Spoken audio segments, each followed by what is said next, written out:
Welcome to week 10. We are coming to the close of the course, and by now you should be getting a handle on the intricacies of special and regular education assessment. This week we're going to look at the last piece of the assessment puzzle, classroom assessment. This is typically a course in itself, but I'm going to give you the Reader's Digest version, a combination of Popham and Rick Stiggins and his team of Judy Arter, Jan Chapaway, and Stephen Chapaway, all members of the Assessment Training Institute, who are traversing the country now training people in the differences between assessment of and for learning.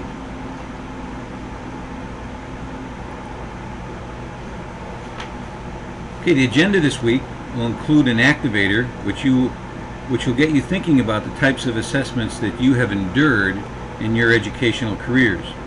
You'll begin with a writing prompt which you will respond to on the discussion board on a short article titled "The Term Paper Assignment" about a student named Marissa. You're then going to watch a video of Rick Stiggins explaining the differences between assessment of learning and assessment for learning. See if you notice any differences between what we typically think of as formative assessment and Stiggins' model.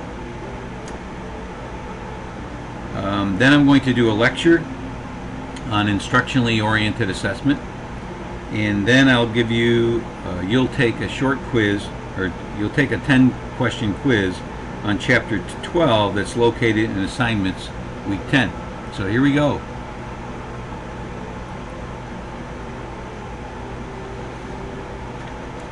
To start the week, I'd like you all to read the article named "The Term Paper Assignment," located in Course Materials Week 10 handouts. As you read it, try to think back to your own assessment experience in high school and as an undergraduate. Does this sound familiar? Did you ever take tests or do assignments where you had to guess what the teacher wanted? Do you recall when you were never sure what was going to be on the test, so you went home and tried to cram the entire unit or lesson into your brain? In your response, try to reference anything in the course that would make the conversation more valid. Try not to just rail against your old teachers, but instead be insightful. How would you have tweaked these old practices knowing what you know now or what you think you know? Remember, continue the discussion throughout the week as you read Popham and this week's assignment by Stiggins and Chapaway.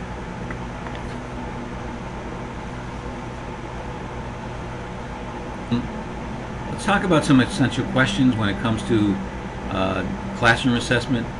Some of the things that you should be able to answer following the next 2 weeks is, why do we need to know the difference between assessment for learning and assessment of learning? Also, a deeper question, one that you should think about but not dwell on, is how would your educational experience have been different if you experienced this kind of assessment? Now, the reason I don't want you to dwell on it is because usually it conjures up some of our old teachers who had no clue about assessment. But it's a question that you should think about, because we teach the way we were taught. So how would your teaching be now if your educational assessment experience was different? And last, I want you to think about, how can we transform our assessment procedures to increase the amount of feedback and practice that students get? This is a question I'm constantly wrestling with, because I try to model good assessment practice, but I also need some balance in my personal life, so I'm not continually correcting papers instead of enjoying some free time. My new wife is also wrestling with that. So far, she has been very patient with me, and I hope she remains so till I can figure out a way to get this right. Okay, the first thing I want you to do is to go into Course Materials Week number 10 and watch the video where Rick Stiggins talks about the difference between assessments of learning and assessment for learning. As Popham indicated in chapter 12, Stiggins is not the first person to use the term assessment for learning, but he is certainly one of the assessment's big players, who has proliferated the term and who has conducted workshops throughout the country training people on assessment for learning. So as you watch, fill out the worksheet. Stiggins goes pretty fast, so feel free to pause the video while you write down the information, and then when you're done, I want you to save it and then upload it under assignments, week number 10.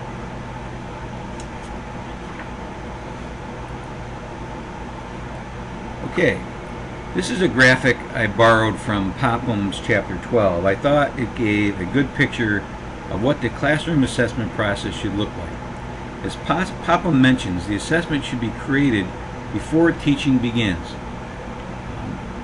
as part of the planning process. This is something I teach in all my methods courses. We do, it's a 3-stage process called backward design. We do the standards, essential questions, enduring understandings and objectives. Then we create the assessment prior to planning any activities.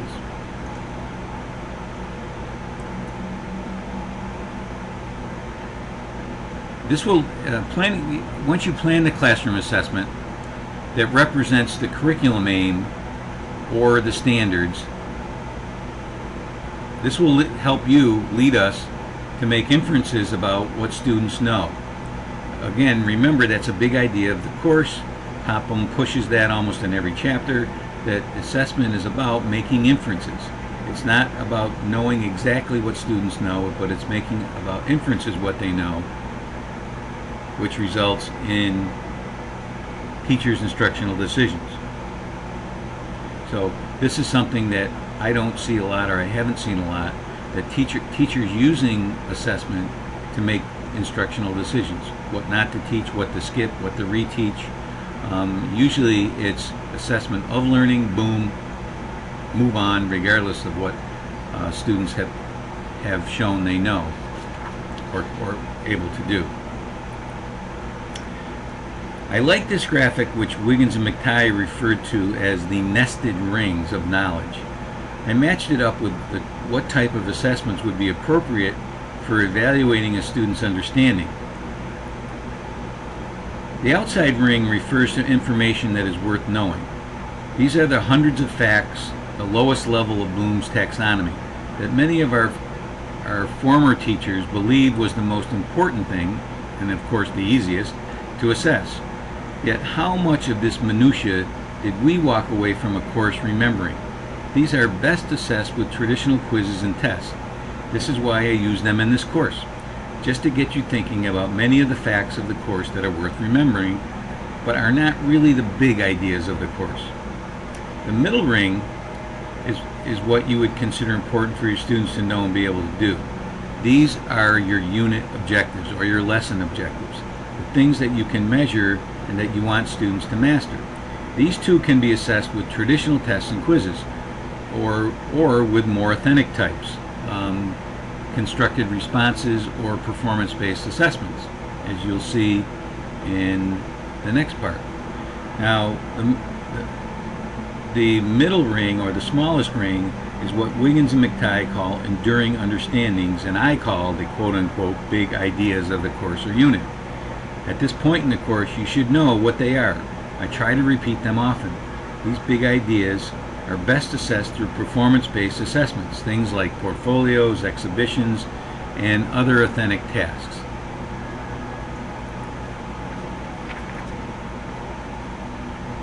This next slide outlines what ideally should be taking place in the classroom.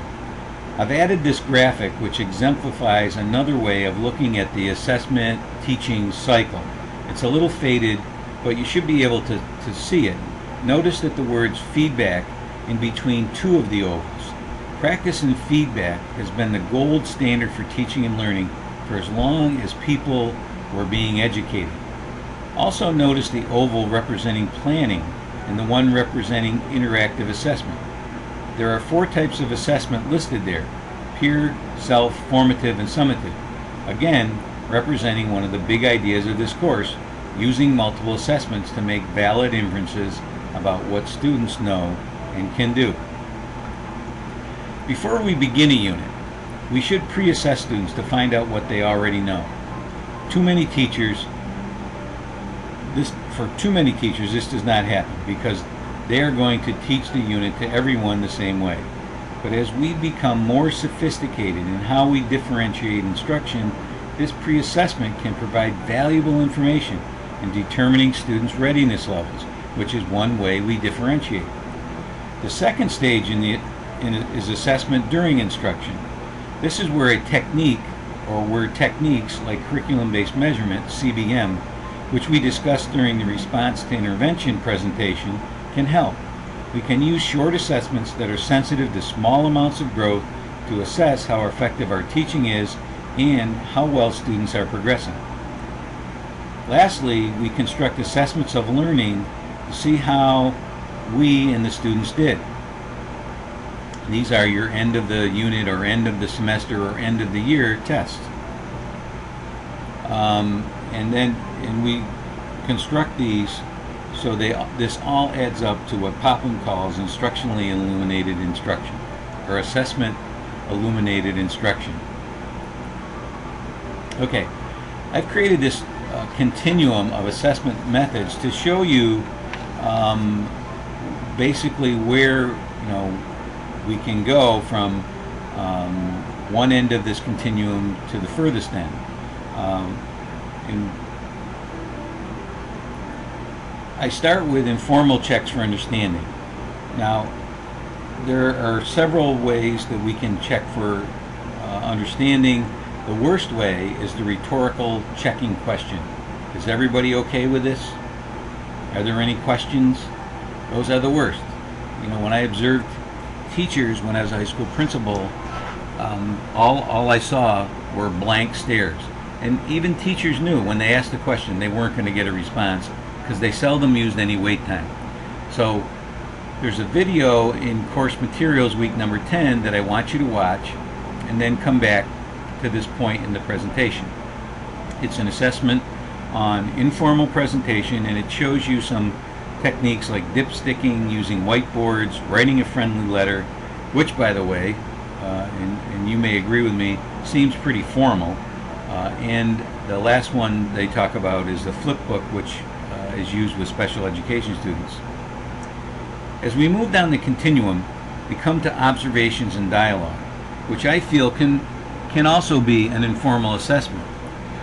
However, observations can be formal if you use a checklist as you monitor, say, something like group work, students' group work. So you're checking on things like, are they listening actively? Are they taking turns? Are they being respectful? Those are all things that you can observe and check, which makes it a little more formal. So therefore, it moves up on the continuum towards the better quality assessments. The third point in my continuum are quizzes and tests.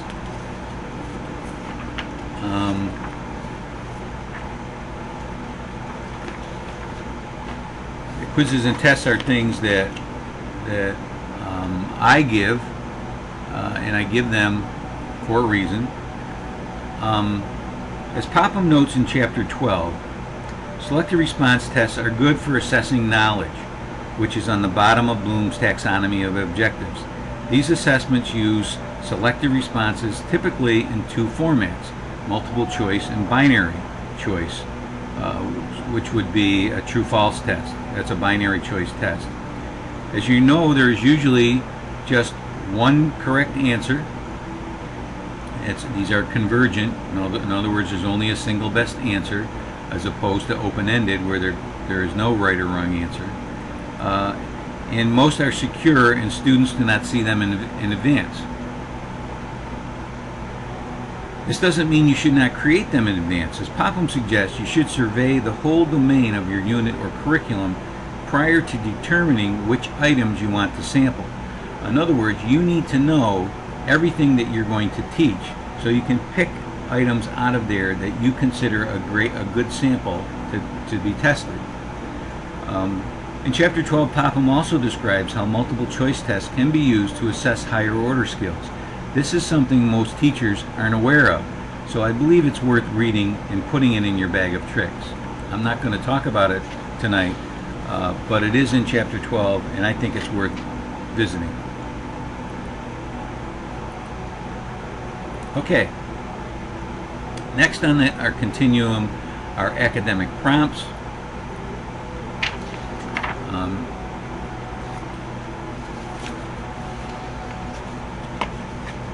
Academic prompts are typically require constructed responses under exam conditions. So these are a more complicated type of assessment.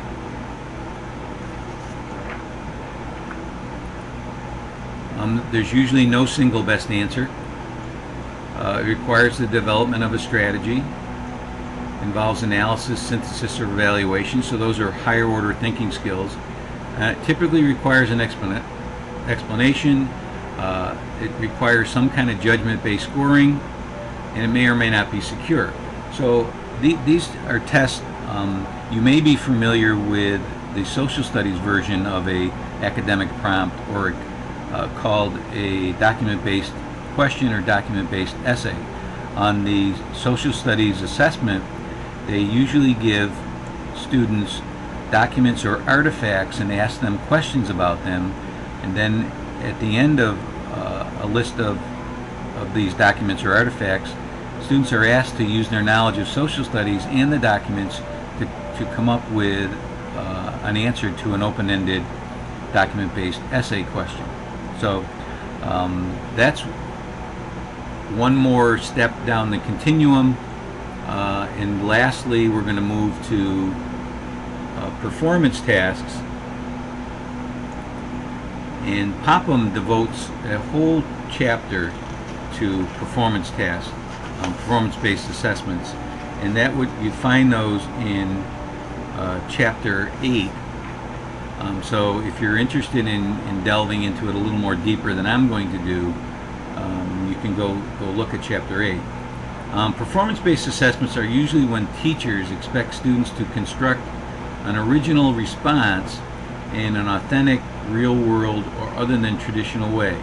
They're usually challenging to design because they entail the creation of a rubric that gives students a clear target or expectations of what is considered quality work.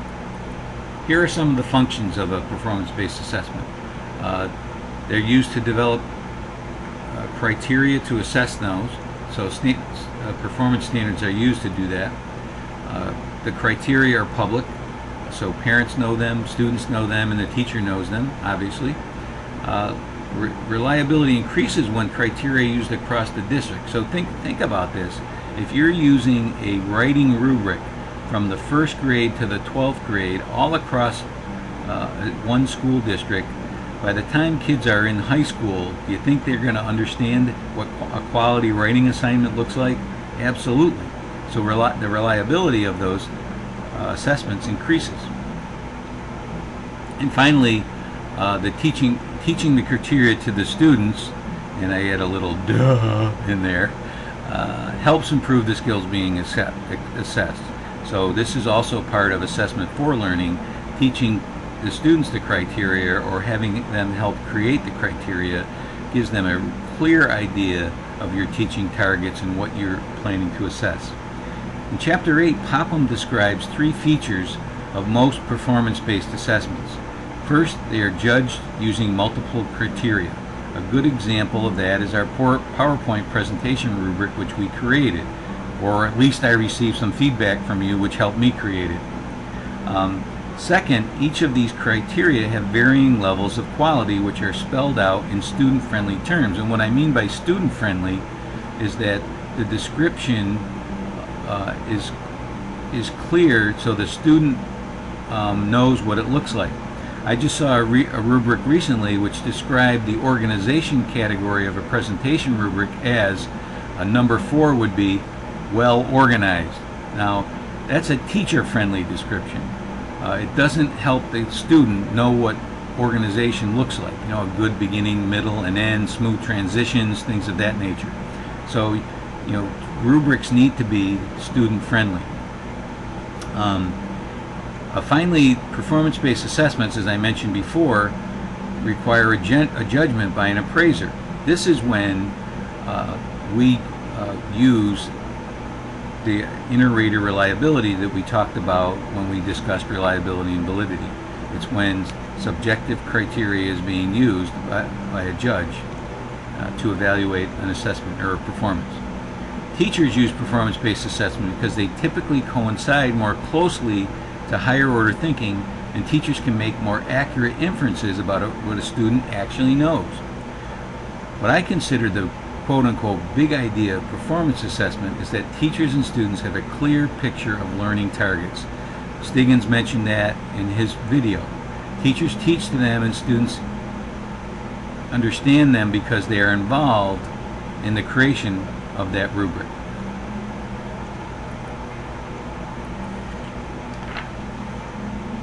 Here are some examples of performance-based assessments.